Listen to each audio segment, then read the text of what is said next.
দেশের বাড়ি থেকে এই যে ডাব নিয়ে এসেছিলাম, সেগুলো ভাঙলাম, মুখ ভেঙে পানি নিলাম এবং পুরোটা ভেঙে অল্প অল্প নারকেল ছিল সেগুলো নিলাম।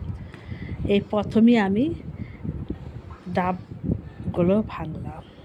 এই যে এটা ভাঙা হয়নি, মোটামুটি হয়েছে, আর ওটাই পুরোটাই হয়েছে। এখন এই যে পানিগুলো ফ্রিজে রেখেছিলাম, ফ্রিজ থেকে বের করে ঢালছি খাওয়ার জন্য দুপুরে।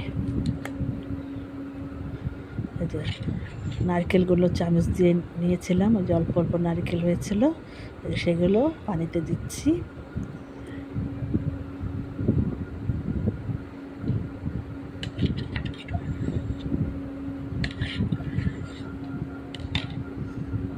আর একটু দিব, আর বাকিগুলো আমার সাহেবের জন্য রেখে দিয়েছি। এখন খাবো। ঠান্ডা ঠান্ডা খেতে খুবই মজা হয়েছিল। ডাবের পানিগুলো অনেক মজা, অনেক মিষ্টি।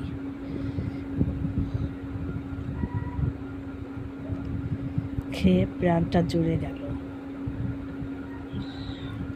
এখন নারকেলগুলো কাঁটা চামচ দিয়ে খাবো।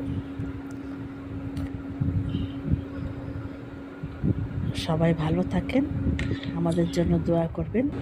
আল্লাহ হাফেজ।